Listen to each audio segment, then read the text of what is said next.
Hope you are all well. So in the previous video we had done with the explanation of the English literature poem All the World Stage. In this video we are going to take a new chapter of English literature. So bring your books open and just open up chapter 7 All by Electricity. This chapter was written by Jules Verne. So just have a look over the chapter. Page of the chapter. This is the first page which I explained you all yesterday, and you all have written the meanings and all. So today now the second page. Okay, so here in the first page, where did I end? All those instruments which was being shown by Nemo to Dr. Aronnax. I told you all Dr. Aronnax was on a visit to the Nautilus and Nemo was the captain there. Okay, now let me read it here and follow. Okay, these are the usual navigational equipments and I am aware of their functions, but I can see others which must correspond to the special requirements of the Nautilus. Isn't that dial with the moving needle a pressure gauge? Dr. Aronnax is asking. Okay, he could say a dial and he said that, isn't that dial a pressure gauge? Now what did Nemo say? Yes, indeed. It is in contact with the water outside, and by telling me the pressure indicates what depth my vessel is at. Vessel means the Nautilus. So this pressure gauge, by its movement, it is telling Nautilus at what depth he is in the water. Okay. And are these a new kind of sounding instruments? He saw one more instrument there, and Dr. Aronnax asked this question. They are thermometric sounding devices. What are they? Thermometric sounding devices. Okay, see, so many new devices Nemo had discovered. Okay, what are they doing? They are registering the temperature at various depths. So when he is at various depths of the sea, Nemo, he comes to know the temperature at the various depths of the water also. So something very unusual, isn't it? So it's very, what to say, it's something which is enchanting also. And these are the instruments whose purpose I cannot begin to guess. So Dr. Aronnax is thinking that these instruments, I cannot think only about all these instruments. Okay, because at land we are not using. It's Captain Nemo who discovered all these things. Before going any further, Dr. Aronnax, I must explain a few things. So please pay attention to what I say. See here. Here Nemo, what is he doing? He stopped Dr. Aronnax. Actually, you know, Nemo is the captain of Nautilus and he is also the all in all of the Nautilus. And he is very proud of the Nautilus also. And he doesn't want to tell anybody everything about the Nautilus so that somebody else will become the master of the submarine, because he is the master there. Okay, so here he stops Dr. Aronnax and he says that, please pay attention to what I have to say. Okay, Captain Nemo paused briefly and then continued.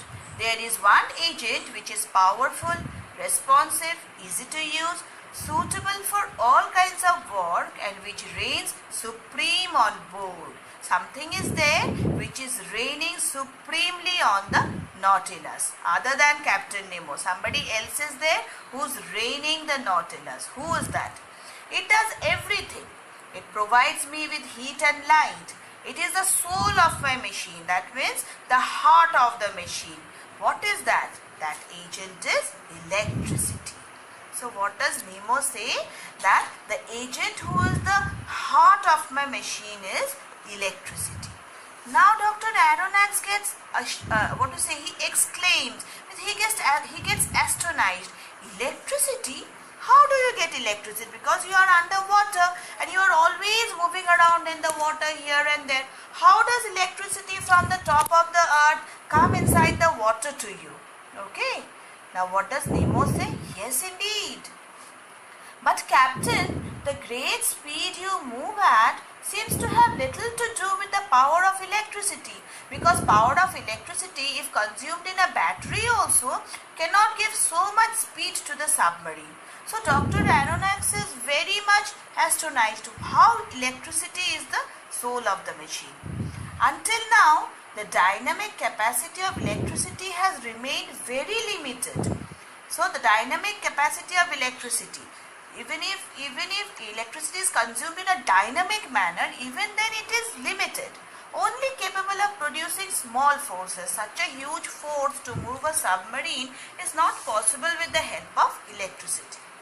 Dr. Aronnax, answered Captain Nemo, my electricity is not the commonly used sort. So here also Captain Nemo has invented something else. Okay, he is saying my electricity is not the commonly used sort, and that is all what I wish to say on the matter. So he doesn't even conceal this part to Dr. Aronnax, how he is bringing up the electricity. Okay, he is actually very proud of the submarine. He is taken over the total submarine and he looks after it, and all the things are being done by him. So he is very proud of it. I will not press the point, monsieur, but merely remain astonished at the outcome. A single question, however, which needs no answer if it seems indiscreet. So now Dr. Aronnax says, a single question, one more question, but I need no answer if it seems indiscreet to you, if it seems not necessary to you. The elements that you use to produce this astonishing agent must be used up quickly. So there are some agents which produce electricity. So he is saying, Captain Nemo, the agents, the elements which you are using, they must be used up very quickly. Then how are you again filling up them? Zinc, for example, how do you replace it since you no longer have any contact with land? Zinc, how does Captain Nemo produce zinc within the submarine? Dr. Aronnax is quite astonished. Okay, Dr. Aronnax has got many questions regarding this. Your question will be answered, replied Captain Nemo. First, let me tell you that there are zinc, iron, silver and gold deposits on the bottom of the sea, whose extraction would certainly be possible. So what is he doing? He is extracting everything from underneath the sea. There are machines within his Nautilus which are extracting all this. So such a huge use of science, isn't it so? And Jules Verne, he was a writer in those days of the modern days. It is he who has written the work. Okay, Captain Nemo is only an imaginary character here. Okay, so Jules Verne sees such a nice, novel he has written. Okay, your question will be answered, Captain Nemo, but first, let me tell you that there are zinc, iron, silver and gold deposits on the bottom of the sea, whose extraction would certainly be possible. But I decided to owe nothing to the metals of the earth. So he says that I never take anything from the earth and simply derive the means to produce my electricity from the sea itself. So how is electricity being produced in the Nautilus? From the sea itself. Dr. Aronnax, you will see me at work. I will only ask for a little patience. So here now Nemo is stopping Dr. Aronnax. He is saying that please have a little patience. You will see me at work and you will learn everything. Actually, let me tell you all children, Dr. Aronnax had been sent to the Nautilus to learn everything from Captain Nemo. Okay, and Nemo was not ready to show him everything at a same time. He wanted to show him everything very slowly. Okay, so this is what is going on. Since you have plenty of time to be patient, just remember one thing. What is that thing? Turn your page. See here. I owe everything to the sea. It produces electricity, and electricity gives the Nautilus heat, light and movement. So what gives the Nautilus everything? Electricity. In a word, life. So life in Nautilus is present due to electricity. But not the air you breathe. So now here Dr. Aronnax has stopped Captain Nemo. But not the air you breathe. You are breathing the air that's coming from the top of the water. Oh, now Captain Nemo, see here, he is so proud. Oh, I could manufacture all the air I need for my consumption. But that would be pointless, since I go back to the surface whenever I want. So he is saying that I can produce the air also which I consume. Okay, he is so proud. He's saying that I can manufacture the air also which I consume, but that is pointless since I go back to the surface of the water and I take in as much amount of oxygen I need.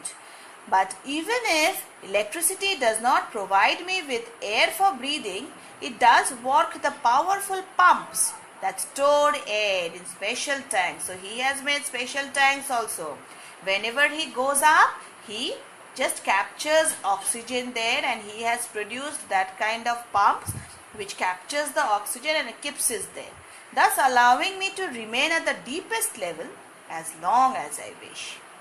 Captain, I can only admire this. Now Dr. Aronnax has come to the earth. He is saying, Captain, I can only admire this. You have evidently discovered the real dynamic power of electricity that people will undoubtedly discover one day.